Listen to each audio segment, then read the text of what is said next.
Good evening everyone. শতাব্দীর কিচেনে আপনাদের সবাইকে স্বাগত জানাই। আজকের রেসিপি সম্পূর্ণ ভিন্ন স্বাদের নিরামিষ সয়াবিন। এই পদ্ধতিতে রান্না করলে মাছ মাংসের স্বাদকেও হার মানাবে, এই গ্যারেন্টি আমি দিতে পারি। এই রেসিপিটি রুটি, লুচি, পরোটা, নান কিংবা সাদা ভাত, পোলাও, ফ্রায়েড রাইস এই সব কিছুর সাথে দুর্দান্ত লাগে। রেসিপিটি অবশ্যই একবার ট্রাই করে কমেন্ট করে জানাতে কিন্তু ভুলবেন না যে কেমন লাগলো খেতে। তাহলে চলুন শুরু করা যাক আজকের এই সহজ এবং সুস্বাদু রেসিপি। এই রেসিপির জন্য আমি এখানে কয়েকটা উপকরণ নিয়ে নিয়েছি। প্রথমে সয়াবিনগুলোকে ভালোভাবে সেদ্ধ করে তারপর হাত দিয়ে চিপে জল বার করে নিয়েছি। ছোট ছোট আলু ব্যবহার করেছি, আলুগুলোকে আমি সেদ্ধ করে নিয়েছি। আর এখানে একটা বড় সাইজের কেটে রাখা টমেটো আছে, আর একটা মিডিয়াম সাইজের কেটে রাখা ক্যাপসিকাম আছে। এবার একটা মশলা রেডি করে নেব। তার জন্য নিয়ে নিয়েছি 2 চামচ চারমগজ আর 8-10টা কাজু, সাথে দিয়ে দেব 2 চামচ পোস্ত, দিয়ে একটা স্মুথ পেস্ট রেডি করে নেব। এবার কড়াইতে সর্ষের তেল দিয়ে দেব। এবার আলুগুলোকে ভেজে নেব।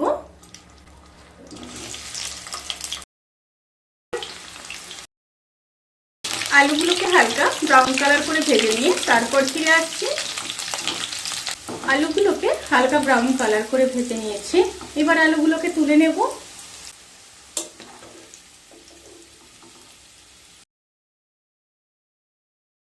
এবার কেটে রাখা ক্যাপসিকাম গুলোকে ভেজে নেব।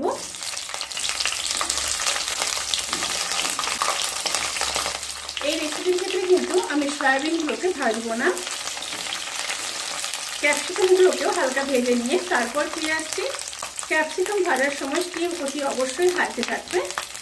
ক্যাপসিকাম গুলো হালকা ভেজে নিয়েছি, এবার তুলে নেব।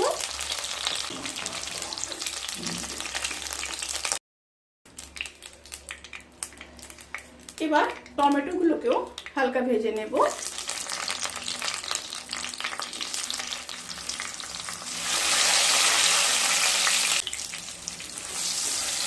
টমেটোগুলোকেও হালকা ভেজে নিয়েছি, এবার টমেটোগুলোকে তুলে নেব।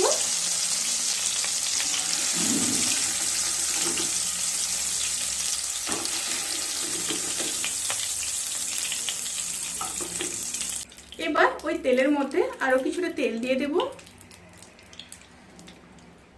তেল গরম হয়ে গেলে দিয়ে দেব 2টো শুকনো লঙ্কা, 2টো তেজপাতা, থেতো করে রাখা 2টো এলাচ, 3টে লবঙ্গ, সামান্য দারচিনি।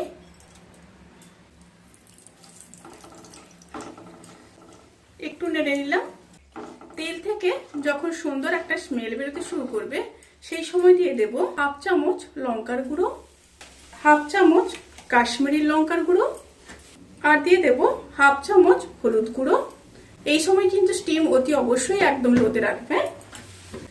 আর দিয়ে দেব 1 চামচ আদা, সাথে দিয়ে দেব খুবই সামান্য জল। দিয়ে মশলাগুলোকে ভালোভাবে মিশিয়ে নেব। মিশিয়ে নিয়ে 1 থেকে 1.5 মিনিট লো টু মিডিয়াম স্টিমে মশলাগুলোকে কষিয়ে নেব।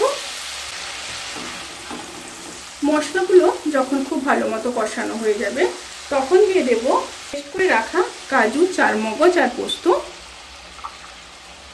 সাথে দিয়ে দেব পরিমাণ মতো লবণ, আর মশলা ধোয়া জলটাও দিয়ে দেব। আবারও মশলাগুলোকে খুব ভালোভাবে মিশিয়ে নিয়ে লো টু মিডিয়াম স্টিমে মশলাগুলোকে ভালোভাবে কষিয়ে নিয়ে তারপর ফিরে আসছি।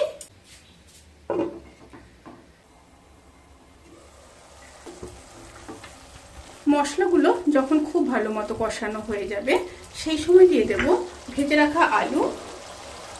এখানে আলু আছে 200 গ্রাম, আর দিয়ে দেব সেদ্ধ করে জল ঝরিয়ে নেওয়া সয়াবিন, আর সয়াবিন আছে 250 গ্রাম। দিয়ে খুব ভালো মতো মিশিয়ে নেব।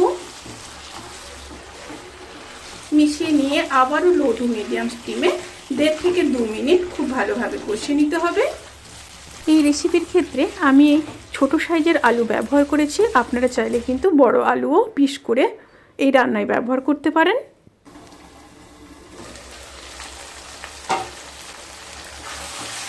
খুব ভালোভাবে কষিয়ে নিয়েছি। এবার দিয়ে দেব দুধ। এখানে আমি গরুর দুধ ব্যবহার করেছি, আপনারা চাইলে নারকেলের দুধ ব্যবহার করতে পারেন। এখানে আমি 500 ml গরম করে রাখা দুধ দিয়ে দিলাম। দুধ দিয়ে খুব ভালোভাবে মিশিয়ে নেব। এবার ফুটে আসা পর্যন্ত অপেক্ষা করব। তরকারিটা যখন ফুটে আসবে সেই সময় দিয়ে দেব ভেজে রাখা ক্যাপসিকাম, আর সাথে দিয়ে দেব ভেজে রাখা টমেটো। দিয়ে খুব ভালোভাবে মিশিয়ে নেব। মিশিয়ে নিয়ে আবারও 2 থেকে 3 মিনিট লো টু মিডিয়াম স্টিমে রান্না করে নেব। রেসিপিটি প্রায় হয়ে এসছে। এবার আমি ওপর থেকে কিছুটা কাসুরি মেথি হাতে ক্রাশ করে দিয়ে দেব, আর দিয়ে দেব হাফ চামচ গরম মশলার গুঁড়ো, আর টেস্ট ব্যালেন্স করার জন্য দিয়ে দেব 1 চামচ চিনি, অবশ্যই দিতে হবে, আর দিয়ে দেব ওপর থেকে 1 চামচ ঘি। এবার খুব ভালো করে মিশিয়ে নেব। মিশিয়ে নিয়ে গ্যাসের ফ্লেমটাকে অফ করে 10 থেকে 15 মিনিট স্ট্যান্ডিং টাইমে রেখে তারপর সার্ভ করব। রেসিপিটি কেমন লাগলো প্লিজ কমেন্ট করে জানাতে কিন্তু ভুলবেন না। যদি ভালো লেগে থাকে তাহলে সাবস্ক্রাইব করে পাশে থাকা বেল আইকন প্রেস করে নোটিফিকেশান অল করে রাখবেন। তাতে করে আমি যত রেসিপি দেব সমস্ত লিঙ্ক আপনাদের কাছে পৌঁছে যাবে। আপনারা সবাই ভালো থাকবেন, সুস্থ থাকবেন, সাবধানে থাকবেন। আজকের মতো এই পর্যন্ত। পরের ভিডিওর জন্য অপেক্ষা করুন। টাটা।